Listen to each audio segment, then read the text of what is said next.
Are the Democrats really this stupid? James Carville nuking a liberal California candidate for governor who's open to the idea of the 2028 gender-neutral Olympics. What? But I have a lot of friends that have daughters that play soccer, play volleyball, run track, play softball. You know what their parents don't want them doing for good reason is competing with males. What you're doing, you understand what you're doing, to try to some kind of cheap political point with a bunch of left-wing zombies is you're ruining the women that work their off. All right, Dana, the gender-neutral Olympics. Yeah, that doesn't seem like something Fox Sports is going to cover. I think we're going to take a pass on that. Once again, James Carville is probably somebody that Democrats don't want to listen to, but he's not wrong. And just yesterday, what's actually weird about this absurdity is that in the gubernatorial race in Virginia, which is just a couple of weeks away, you still have a Democratic candidate in Abigail Spanberger. Sorry about it. But, they can't just definitively talk about girls and sports and gender appropriate bathrooms and just leave it at that.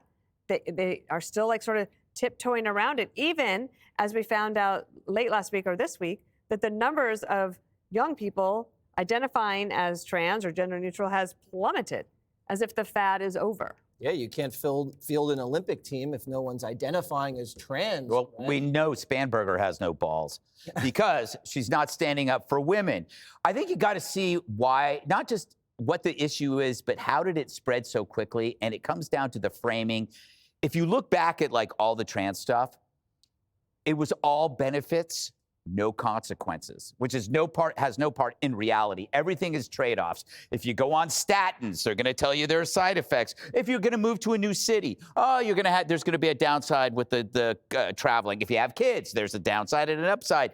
But transitioning your kid, it's all upside, right? Because if you talk about the downside, you're a transphobe. That was the power of this contagion, is that they silenced the consequences and they redefined the logic of trade-offs as hate speech. In fact, but it probably wasn't just trans. If you talked about the downside of an open border, then that made you racist. It's crazy. There is a downside to this stuff, and nobody did it. And then what that did was that made it incredibly attractive for people, because not just the kids, the parents, the teachers, the activists, they all kind of became part of this, participated in this magical thing that was all upside. Never mind that you're going to butcher a child. That never comes up. There's no data, there's no science, and there was no journalism. Nobody talked about it. Nobody talked about it. And it's so chilling to see how amazingly fast that it's spread. So we have to, again, I said this last week, you have to arm your children on ability to identify a social contagion. And maybe one of the things is that if no one tells you about the downside. Yeah, and they did that so you couldn't debate them. Yes. And then when the voters had to say, we let them know how we felt. And then they shot Charlie Kirk. Yeah. Sorry, but it's true. It's an 80-20 issue. Don't be stupid. I think it's a 99-1 issue. Well, it's not. A client, actually more than that. Give her a chance. Oh, sorry. I'm sorry. No. Don't apologize to me. No, it's so funny because the You one should time apologize she to me, says Emily. It's 80-20 and shuts up, you jump down her throat, but it's okay. It's what you usually do. It's just that it was a guess. Yeah. I had a client, 12 years old, California, flashed by a male adult perp, chased her for a little bit. So she called the cops, participated in a lineup. There were searches for him, right? It was a felony charge. And now we're supposed to tell our daughters that when that happens in a locker room, that it's all of a sudden okay.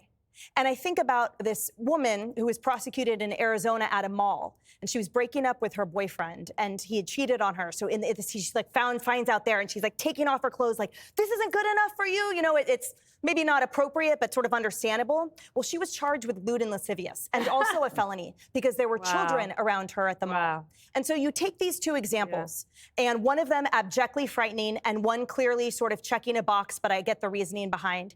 And somehow that has been laid to waste during this entire movement where, for example, the California Interscholastic Federation, they estimate that there are single digits transgender athletes in the state of California with 6 million athletes, just up to high school. And so people who say, oh, but that only affects, it's only a couple people. Well, what about the multiple teams in the Mountain West Conference that forfeited at San Jose State University because they didn't want to get mauled in the face by a volleyball spiked by a dude?